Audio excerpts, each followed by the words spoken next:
"These cars belong to your brother now," my father's voice boomed across the bookstore, cutting through the excited chatter of my first book launch.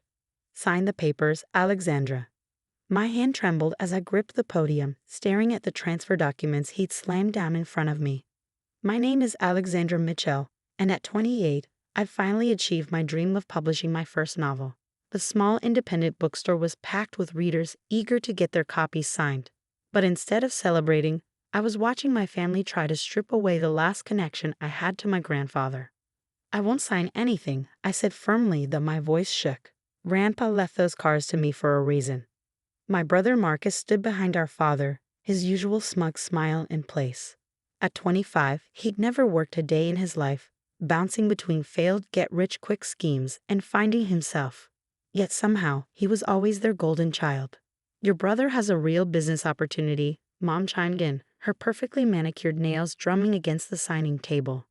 "These cars could set him up for life. You're just being selfish, as usual." The collection in question wasn't just any set of vintage cars. My grandfather had spent his life restoring classic automobiles, building a collection worth millions. He taught me everything about them, spending weekends showing me how to maintain each vehicle, sharing the history behind every model. When he passed last year, he left the entire collection to me, much to my family's shock. "This isn't about business opportunities," I said, turning to address the uncomfortable crowd. "I'm so sorry, everyone. We'll resume the signing in a moment." But Dad wasn't finished. He grabbed my arm, his fingers digging in painfully. "You ungrateful little." He reached for my newly published books, the special first editions I'd had printed for this launch.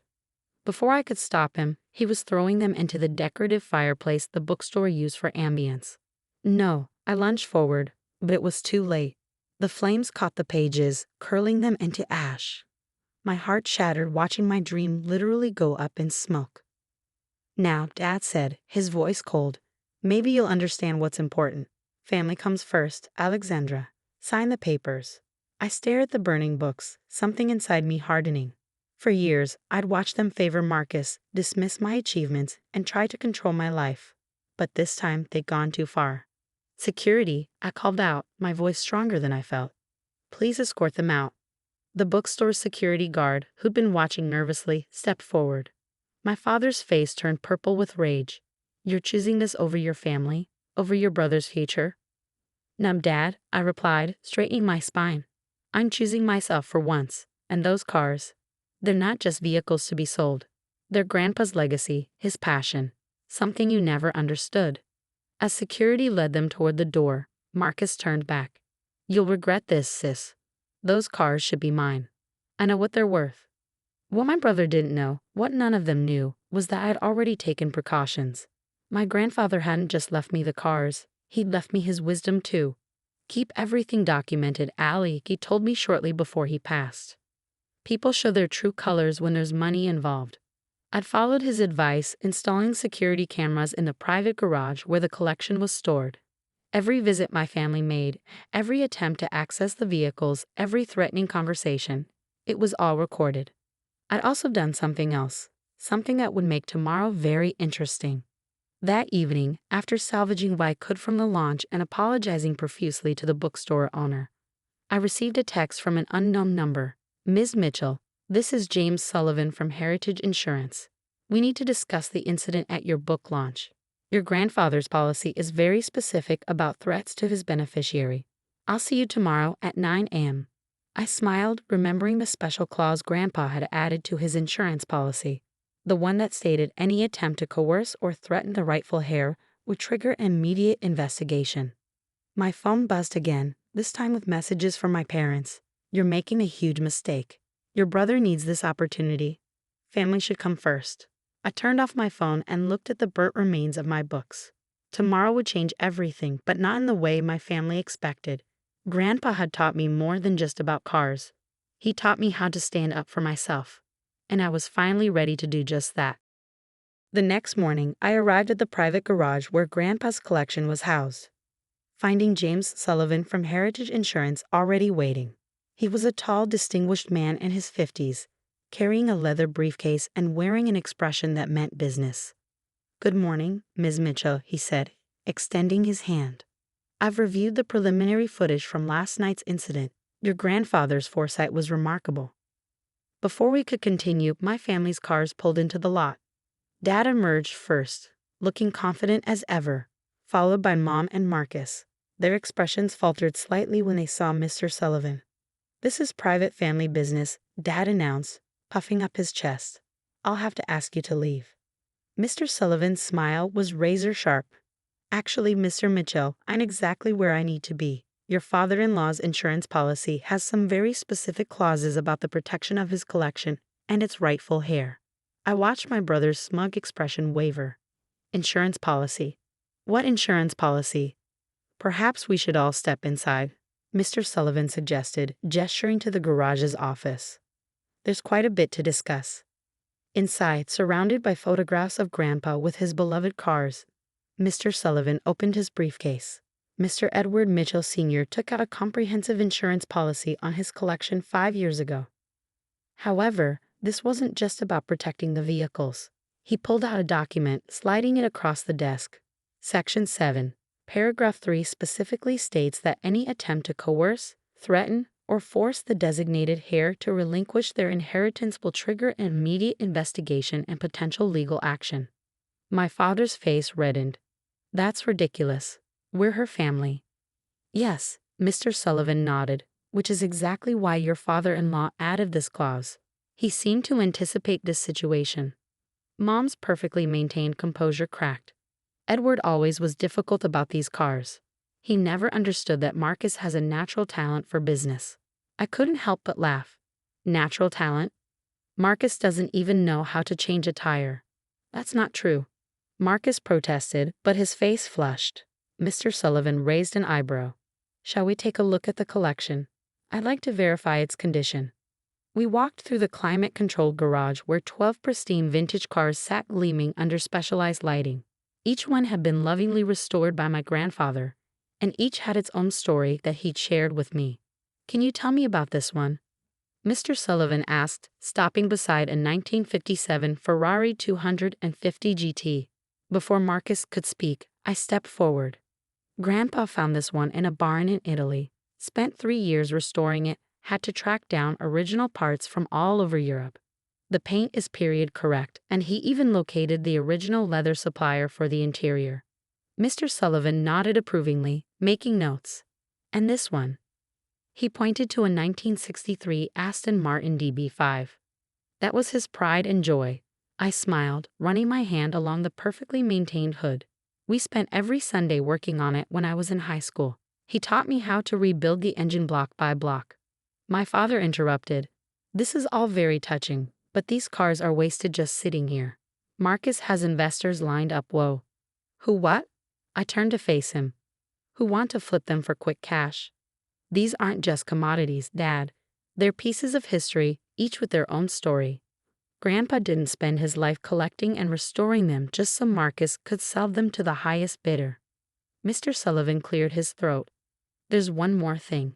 He pulled out another document. "The insurance policy includes a maintenance clause. The heir must demonstrate knowledge of proper care and maintenance of the collection. Shall we test that?" Marcus's face went pale. Mom stepped forward quickly. "This is unnecessary. We're just trying to do what's best for the family." "No," I said firmly. "You're trying to do what's best for Marcus, like always. But not this time." Mr. Sullivan walked to the Ferrari. "Mr. Mitchell Jr., perhaps you could explain the proper startup procedure for a vehicle of this vintage." Marcus stared at the car like it might bite him. "You just turn the key." I watched my parents' faces fall as Mr. Sullivan made more notes. This was just the beginning, and for once, I wasn't backing down. Grandpa had made sure of that. The aftermath of Mr. Sullivan's visit was swift and decisive. The insurance report confirmed what Grandpa had known all along. I was the only one qualified to maintain his legacy. But the real bombshell came when Mr. Sullivan revealed the final clause of the policy. "Your grandfather added a trust provision," he explained, pulling out one last document. "The collection can never be sold as a whole or broken up for individual sale without meeting specific conditions. If any attempt is made to force a sale, the entire collection would be automatically donated to the National Automotive Museum." My father slumped in his chair, the fight finally draining from him. Marcus stormed out, slamming the garage door so hard that the windows rattled.